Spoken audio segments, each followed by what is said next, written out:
O'zbekiston AQSh bilan hamkorlikda yangi va yuqori daromadli loyihalarni amalga oshiradi. Mamlakatimiz hududida so'nggi 9 oyda 2,5 million tonnadan ziyod meva va rezavorlar yetishtirildi. Marokash Germaniya bozoriga avokado eksportini 2 barobar oshirdi. Yaponiya qishloq xo'jaligi qanday rivojlanmoqda? Qishloq xo'jaligi tizimiga oid haftaning muhim voqea hodisalari tafsiloti bilan Agronews dasturi yana e'tiboringizda.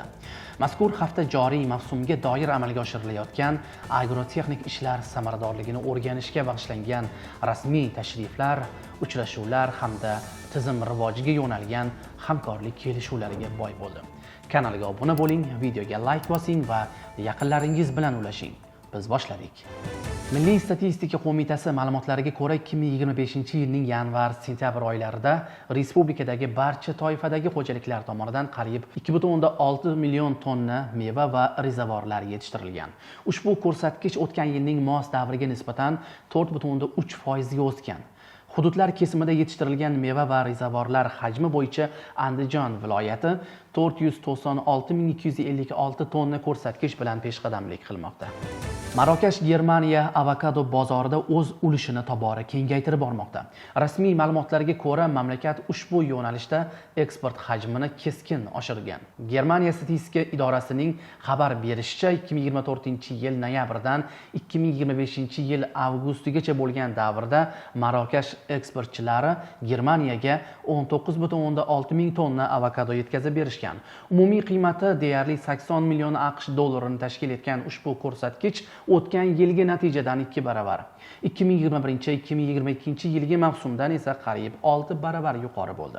Bu esa Marokash uchun Germaniyaga avokado eksporti bo'yicha yangi rekord hisoblanadi. Germaniyada avokadoga bo'lgan talab yildan-yilga ortib bormoqda.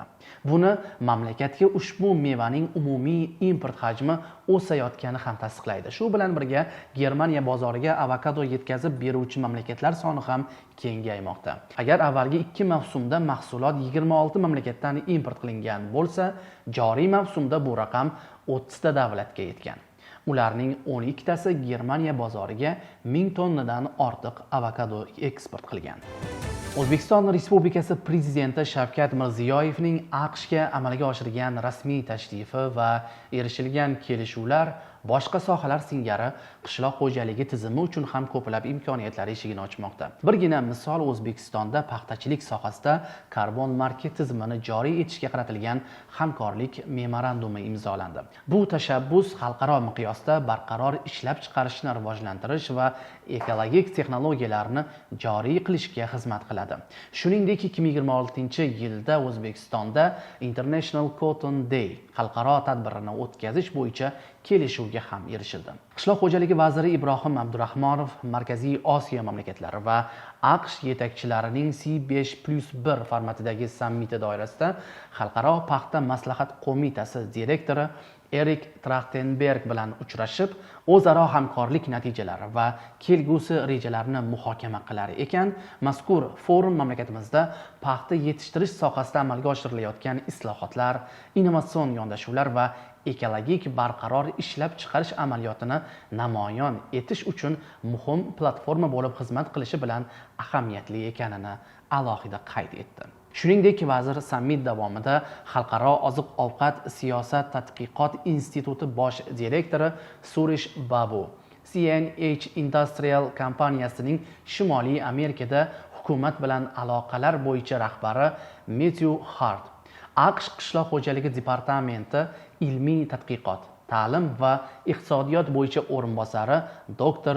Scott Hitchens, New Wave kompaniyasi ijrochi direktori Albert Dubis, Valmont Industries kompaniyasi vitse-prezidenti Philip Schmidt-Holtzman va John Deere kompaniyasi vakillari bilan uchrashuv o'tkazdi. O'zaro muloqotlar chog'ida oziq-ovqat xavfsizligi va qishloq xo'jaligi siyosati yo'nalishida hamkorlikni yanada kengaytirish, CNH Industrialning O'zbekistonda amalga oshirayotgan va rivojlantirayotgan loyihalari, xususan qishloq xo'jaligi texnikasini modernizatsiya qilish, mahalliy ishlab chiqarishni rivojlantirish, zamonaviy servis xizmatlari va texnik qo'llab-quvvatlash tizimini joriy etish, John Deere kompaniyasining O'zbekistondagi investitsion faoliyati, qishloq xo'jaligi texnikasini mahalliylashtirish, yangilangan texnologiyalarni joriy etish va qo'shma ishlab chiqarish loyihalarini kengaytirish, ilmiy tadqiqot va ta'lim yo'nalishlarida qo'shma loyihalarni amalga oshirish, qand lavlagidan shakar ishlab chiqarish bo'yicha qiymat zanjirini shakllantirish, shuningdek, Valmont Industries kompaniyasining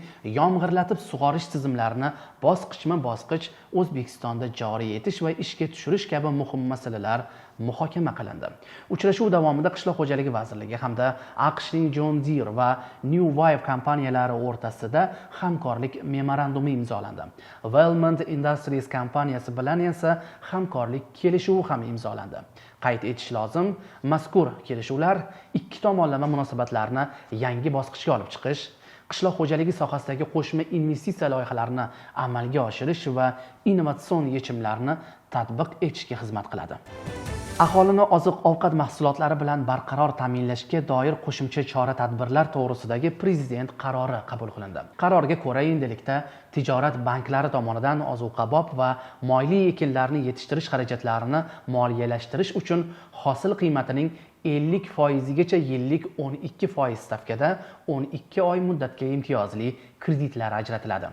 Shuningdek, 2025-yil 1-noyabrdan 2030-yil 31-dekabrgacha tadbirkorlikni rivojlantirish kompaniyasi aksiyadorlik jamiyati tomonidan biznes egalari uchun Markaziy bank asosiy stavkasining 2 barobardan oshmagan miqdorda milliy valyutada ajratiladigan kreditlarning asosiy stavkadan 4% banddan yuqoriroq 10% bandgacha bo'lgan qismi, shuningdek, xorijiy valyutada ajratiladigan kreditlarning 8% dan yuqoriroq 4% bandgacha bo'lgan qismi kredit foiz xarajatlarini kompensatsiya qilish jamg'armasi hisobidan qoplab beriladi. Bundan tashqari 2026-yil 1-yanvardan ozuqabop va moyli ekinlarni yetishtiruvchi subyektlarga mahsulot yetishtirishda sug'orish tadbirlari uchun o'z balansidagi nasos agregatlari sarflaydigan elektr energiyasi xarajatlarining 50% qismi ham davlat byudjetidan qoplab beriladi.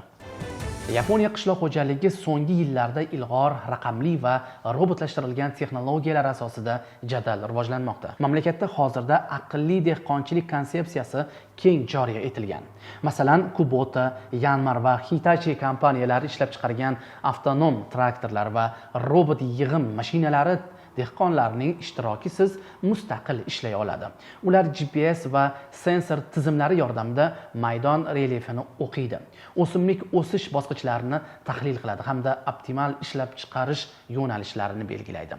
Bundan tashqari, sun'iy intellekt asosidagi agroanalitika tizimlari orqali hosildorlikni taxmin qilish, kasalliklarni erta aniqlash va o'g'it normasi bo'yicha aniq qarorlarni avtomatik qabul qilish amaliyoti joriy etilgan. Fujitsu kompaniyasi ishlab chiqargan Akisai Cloud System platformasi fermerlarga real vaqt rejimida ob-havo, namlik, tuproq holati va o'simlik fiziologiyasini kuzatish imkonini bermoqda. Bundan tashqari, Tokiodagi Spirit kompaniyasi tomonidan yaratilgan Technofarm Keihanna esa dunyodagi eng ilg'or robotlashtirilgan vertikal ferma bo'lib, u har kuni 30 mingta salat bargini inson aralashuvisiz yetishtiradi. Qayd etish lozim, bu yondashuvlar nafaqat hosildorlikni oshirmoqda, balki ekologik muammolarni ham kamaytirishga xizmat qilmoqda. Qishloq xo'jaligi vaziri maslahatchisi Nuriddin Qo'shnazarov Latviya qishloq xo'jaligi vazirligi parlament kotibi Normund Schmitz boshchiligidagi delegatsiyani qabul qildi.